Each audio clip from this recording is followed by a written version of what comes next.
कामाच्या ठिकाणी स्वीकार्यता, acceptance in a work situation, हे या आजच्या संदेशाचं शीर्षक आहे आणि ह्या मालिकेचं नाव आहे देवाच्या वचनाच्या भूमीतून चालताना, walking through the land of God's promises. आता मी जवळजवळ 34 वर्ष आणि 8 महिने सरकारी नोकरी केलेली महाराष्ट्र शासनाच्या आरोग्य सेवेमध्ये, आणि म्हणून कामाच्या ठिकाणी कसं असतं, काय तोंड द्यावं लागतं, कोणकोणत्या अडचणीतून जावं लागतं आणि देवाचं वचन ह्याबद्दल काय सांगतं, काय शिकवतं, याचा प्रॅक्टिकली मी अनुभव घेतलेला आहे. आणि आज आपण पाहू की ज्यावेळेस आपल्याला कामाच्या ठिकाणी आपल्याला विरोध होतो, छळ होतो किंवा त्रास होतो, किंवा आपण किती प्रामाणिकपणे वागलो तरी त्याची काही काळ दखल घेतली जात नाही, मग अशा वेळेस ख्रिस्ती रीतीने आपण काय केलं पाहिजे, हेच आज आपण त्याच्या वचनातून पाहूया. एक विशिष्ट समस्या किंवा एक विशिष्ट सिच्युएशन की ज्याच्यामध्ये आपल्याला देवाचं मार्गदर्शन पाहिजे आहे. आणि देवाचं वचनं ही आपली वचनांची भूमी आहे, ते आपलं वतन आहे. आणि ह्या वचनांमध्ये आपल्याला असे काही वचनं आढळतात की जे आपल्याला आवडत नाहीत, जिच्यावर विश्वास ठेवणं कठीण जातं, परंतु ते देखील आपलं वतन आहे, तो वतनाचा एक भाग आहे.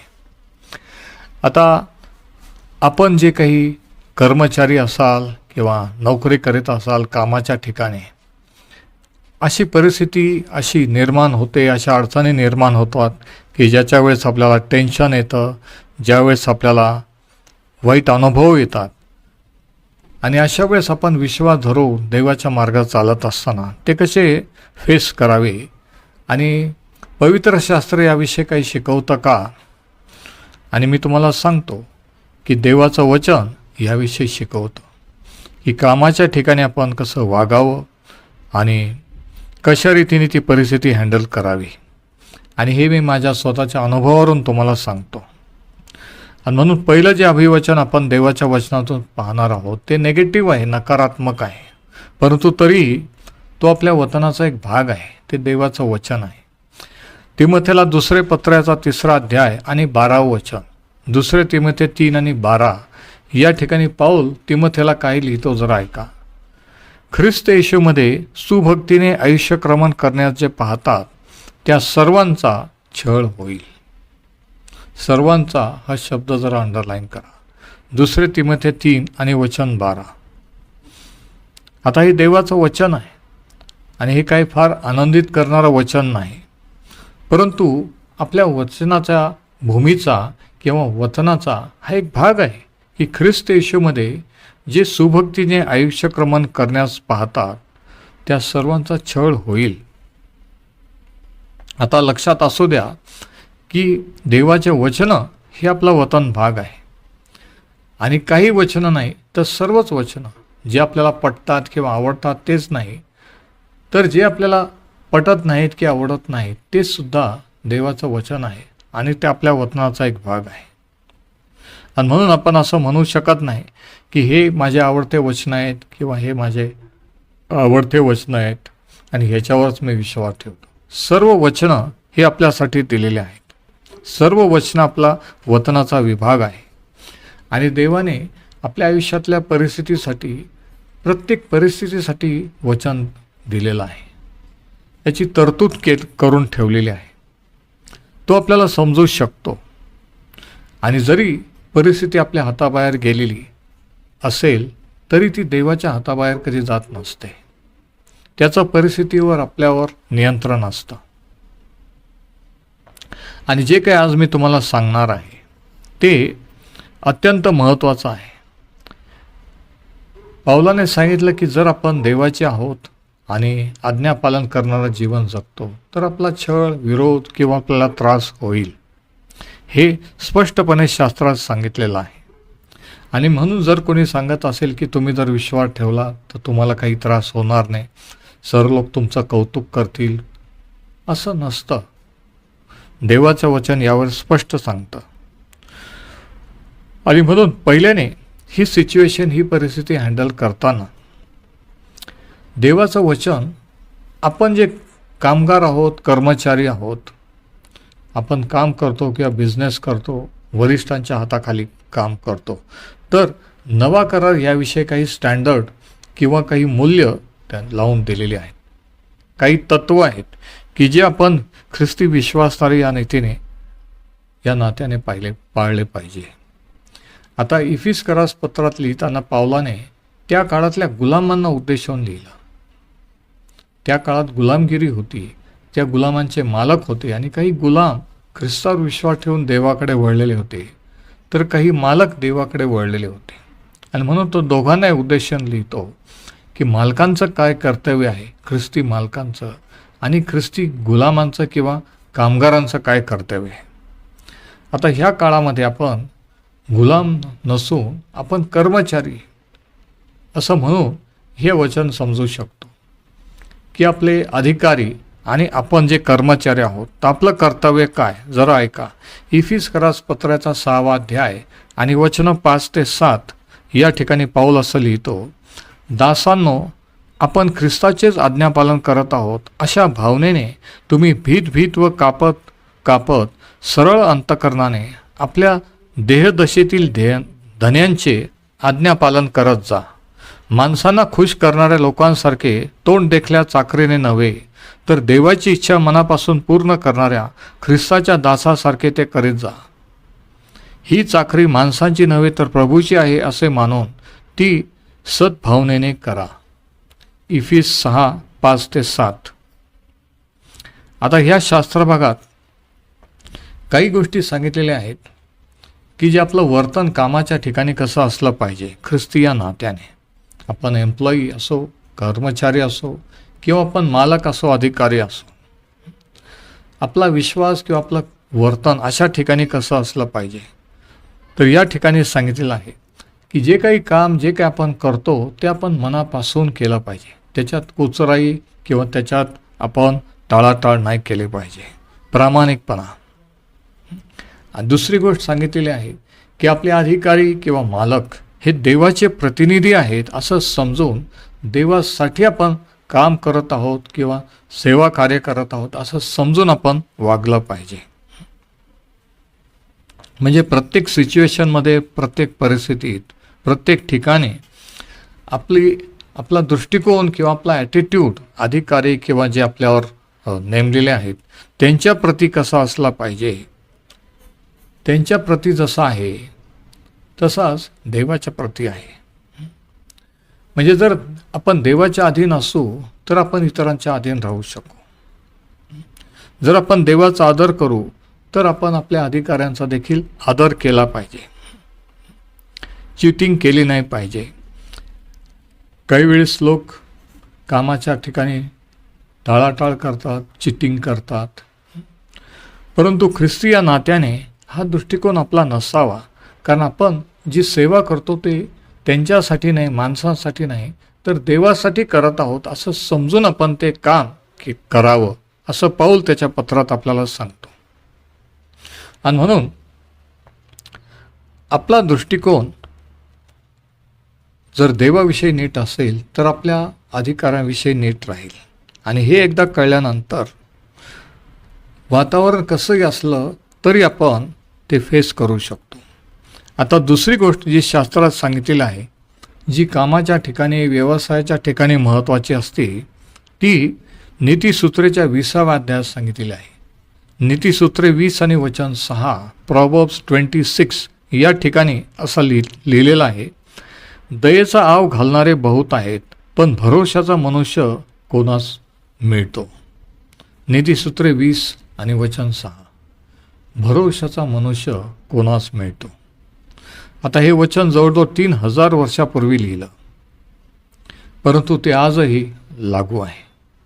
प्रत्येक ठिकाणी, प्रत्येक देशात, प्रत्येक परिस्थितीत प्रत्येक बिझनेसमॅन, व्यापारी असो किंवा अधिकारी असो, कोणी असो, ते प्रामाणिक लोक शोधत असतात की जे प्रामाणिकपणे काम करतील, कुचराई करणार नाही, जे प्रामाणिक विश्वासू राहतील.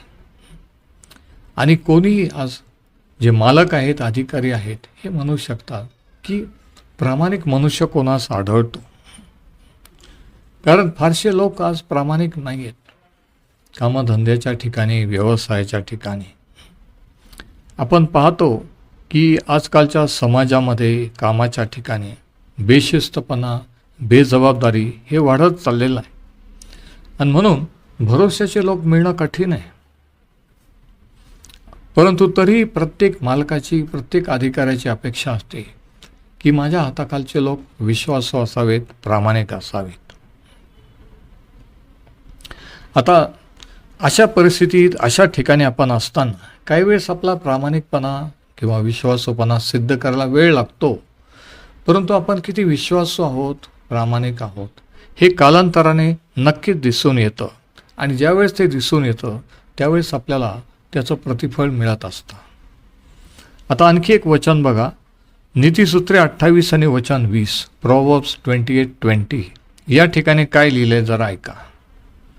स्थिर मनाच्या मनुष्याला आशीर्वादांची रेलचेल होते, पण जो धनवान होण्याची उतावळी करतो त्याला शिक्षा झाल्या वाचून राहणार नाही किंवा राहत नाही. जो धनवान होण्याची किंवा श्रीमंत होण्याची उतावळी करतो त्याला शिक्षा झाल्या वाचून राहत नाही. आणि हे आपण टी व्हीवर पाहतो, दररोज बातम्यामध्ये पाहतो की धन संपत्ती मिळवण्यासाठी चुकीचे मार्ग अवलंबल्यानंतर कशा रीतीने ते पकडले जातात, अटक होते आणि त्यांचा शेवट जेलमध्ये होतो. म्हणून शास्त्रवचन किती आतोक आहे बघा. नीतिसूत्रे 28:20, स्थिर मनाच्या मनुष्याला आशीर्वादांची रेलचेल होते, पण जो धनवान होण्याची उतावळी करतो, त्याला शिक्षा झाल्या वाचून राहत नाही. म्हणून परत एकदा सांगतो की जो दृष्टिकोन आपल्याला देवाविषयी आहे तोच दृष्टिकोन आपला कामाच्या ठिकाणी अधिकाऱ्यांच्या विषयी असला पाहिजे. जरी त्यांनी तुमची दखल घेतली नाही, तुमचे मालक किंवा अधिकारी, तरी देव तुमची दखल घेईल आणि तुम्हाला तो आशीर्वादित करेल, असं देवाचं वचन आहे. आता आपण नेगेटिव्ह प्रॉमिस किंवा नकारात्मक जे वचन आहे ते पाहिलं की जर आपण विश्वास राखून धार्मिकतेने जर वागण्याचा प्रयत्न केला प्रामाणिकपणे, तर आपल्याला छळ सोसावं लागेल प्रभू येशू ख्रिस्तासाठी. हे ठरलेलं सत्य आहे, हे प्रिन्सिपल किंवा हे सत्य आहे. परंतु तरी अशा ठिकाणी आपण आपली रिॲक्शन, आपली प्रतिक्रिया कशी असली पाहिजे हे शास्त्रात सांगितलेलं आहे. आता आणखी एक वचन जे रोमकरास पत्रात आपल्याला आढळतं ह्याच विषयावरचं ते जरा आपण पाहू की या बाबतीत पावलाने रोमकरांना काय लिहिलं जरा ऐका. रोमकरास पत्राचा 14वा अध्याय आणि वचन 17 आणि 18, रोमन्स 14:17-18. कारण खाणे व पिणे ह्यात देवाचे राज्य नाही, तर नीतिमत्व, शांती व पवित्र आत्म्याच्या द्वारे मिळणारा आनंद ह्यात ते आहे. कारण ह्या प्रकारे जो ख्रिस्ताची सेवा करतो तो देवाला ग्रहणीय व मनुष्यांना पसंत आहे. रोमकरास पत्र 14:17 आणि 18. आता लक्षात घ्या की देवाचं राज्य काही सेट ऑफ रूल्स नाही, काही नियम नाही आहेत की हे करायचं आणि ते करायचं नाही, की आपण काय खायचं आणि काय प्यायचं आणि कोणत्या प्रकारचे आपण एंटरटेनमेंट किंवा करमणूक करायची, कुठं जायचं कुठं नाही जायचं, अशा प्रकारचे काही नियम नाही आहे देवाच्या राज्यात. देवाच्या राज्यात स्वातंत्र्य आहे. तर देवाचं राज्य काही धार्मिक नियम पाळणे हे नाही आहे, तर काय आहे या ठिकाणी सांगितलं की नीतिमत्व, शांती व पवित्र आत्म्याच्या द्वारे मिळणारा आनंद. म्हणजे बाहेरील परिस्थिती किंवा आपण कुठेही असो तरी याचा देवाच्या राज्याचा अनुभव, शांती, नीतिमत्व याचा आनंद आपण घेऊ शकतो. त्या आनंदात आपण राहू शकतो आणि चालू शकतो. आता ज्यावेळेस धार्मिक नियम लादले जातात किंवा पाळण्याचा प्रयत्न केला जातो, त्यामुळे लोक ख्रिस्ताकडे, देवाकडे किंवा आपल्याकडे आकर्षित होतातच असं नाही. उलट ते दूर जातात की एवढं आपल्याला करायला पाहिजे का, एवढं करावं लागतं का. आणि म्हणून चुकीचं चित्र आपण जसं काही जगापुढे उभं करतो की हे पाळलं पाहिजे, हे केलं पाहिजे. पण शास्त्र सांगतं की खाणं पिणं, काय खायचं, काय प्यायचं, कुठं जायचं हे महत्त्वाचं नाही आहे, तर आपलं देवाशी नातं आणि देवामध्ये असलेला आनंद हा महत्त्वाचा आहे. आणि मग पाऊल जो व्यक्ती देवाची सेवा करीत आहे, काम करीत आहे, त्याच्याविषयी तो काय सांगतो बघा, की तो काय होईल, ह्या प्रकारे जो ख्रिस्ताची सेवा करतो तो देवाला ग्रहणीय व मनुष्यांना पसंत आहे किंवा होईल. म्हणजे जी सेवा किंवा जे नोकरी, जे काम आपण देवासाठी करत आहोत असं समजून जेव्हा आपण करतो त्यावेळेस काय होईल ते सांगितलेलं आहे, की आपण देवाला ग्रहणीय, स्वीकारास योग्य असं ठरवू आणि मनुष्यांना पसंत राहू. बघा किती विशेष आहे नाही का. म्हणजे देवाकडून आणि मनुष्याकडून आपल्याला अप्रुव्हल किंवा मान्यता मिळेल. म्हणजे लोकसुद्धा हे दखल घेतील की आपण प्रामाणिक आहोत, आपण देवाचे आहोत, आपण कामाच्या ठिकाणी कशा रीतीने काम करतो, कसं वागतो. म्हणून देवाकडून आपल्याला प्रतिफळ मिळेल आणि मनुष्याकडून सुद्धा. आणि मग आणखी काही वचनं नीतिसूत्रेतून आपण पाहूया. नीतिसूत्रेचं पुस्तकाचा 3रा अध्याय, प्रोव्हर्ब्स 3 आणि याचं 1 आणि 4 वचन बघा. माझ्या मुला, माझे नियमशास्त्र विसरू नकोस, तुझ्या चित्तात माझ्या आज्ञा वागवत. म्हणजे तुला देव व मनुष्य जरा अंडरलाईन करा. म्हणजे तुला देव व मनुष्य यांच्याकडून अनुग्रह व सुकीर्ती ही प्राप्त होतील. नीतिसूत्रे 3:1 आणि वचन 4, प्रोव्हर्ब्स 3:1 and 4. बघा, म्हणजे फक्त देवाकडूनच कृपा नाही, अनुग्रह नाही, तर मनुष्याकडून सुद्धा आपल्याला मिळेल. आणि देव आणि मनुष्य यांच्याकडून आपल्याला संमती मिळेल आणि अनुग्रह व सुकीर्ती ही प्राप्त होतील. हे देवाचं आश्वासन आहे, ही गॅरंटी आहे, देवाची प्रॉमिस आहे की जर आपण केलं, असं वागलो, देवाचं जर आज्ञा पालन केलं तर देवाकडून आणि मनुष्यांकडून आपल्याला अनुग्रह व सुकीर्ती प्राप्त होतील. आणि पवित्र शास्त्रामध्ये याचे अनेक उदाहरणं आहेत. उदाहरणार्थ योसेफ, तुम्हाला माहीत असेल की देवाने त्याला विशिष्ट कार्यासाठी निवडलेलं होतं, परंतु कठीण परिस्थितीतून, छळातून त्याला जावं लागलं. तो जेलमध्ये होता आणि शास्त्र असं सांगतं की जेलमध्ये असताना परमेश्वराची कृपादृष्टी त्याच्यावर होती आणि म्हणून त्या जेलरच्या मनात तो बसला आणि त्याच्या लक्षात आलं की तो प्रामाणिक आहे. त्याच्याकडून त्याला चांगली वागणूक मिळाली. दुसरं उदाहरण, ठळक उदाहरण आहे दानिएलाचं, की ज्याला लहानपणी, तरुणपणी त्याला आणि त्याच्या मित्रांना बाबेल नावाच्या देशात, जे आजचं इराक आहे, तिथं बंदिवासात धरून नेण्यात आलं. आणि तो परदेशात होता, फॉरेनला होता, तरीही परदेशी लोक, परदेशी गव्हर्नमेंट, परदेशी राज्य, तरी देवाने त्याच्यावर कृपा केली, राजाने त्याची निवड केली. आणि आपल्याला माहिती आहे की कसं तो एक दिवशी पंतप्रधान झाला परदेशात. किती विशेष आहे नाही का.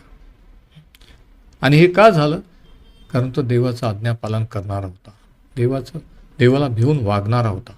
त्याने त्याचा विश्वास परदेशात देखील राखला. त्याने कोणत्याही प्रकारची कॉम्प्रोमाइज किंवा तडजोड केली नाही. आणि म्हणून देवाची कृपादृष्टी त्याच्यावर होती आणि देवाची मर्जी त्याच्यावर असल्यामुळे राजाची मर्जी झाली आणि राजाने त्याला प्रमोशन देऊन एक दिवशी देशाचा पंतप्रधान केला. आणि अशा रीतीने त्याच्या आज्ञापालनाचं प्रतिफळ दानिएलाला मिळालं, योसेफालाही मिळालं.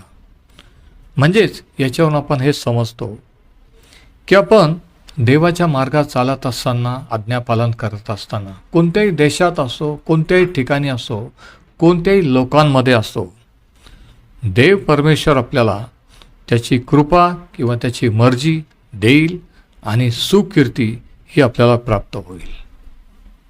आता आजची वेळ आपल्या इथे संपलेली आहे. आपण इथेच थांबू आणि पुढच्या आठवड्यामध्ये आणखी एक महत्त्वाचा विषय मी घेणार आहे, तो म्हणजे आपण आपल्या जोडीदाराची निवड कशी करावी, पती किंवा पत्नी. आणि म्हणून जे कोणी प्रतीक्षेत आहेत, प्रार्थना करत आहेत, त्यांनी ते मिस करू नका. परमेश्वर हे वचन आशीर्वादित करो. आमेन, आमेन. देवाच्या राज्यात चालताना आम्ही जर कसं आज्ञा पालन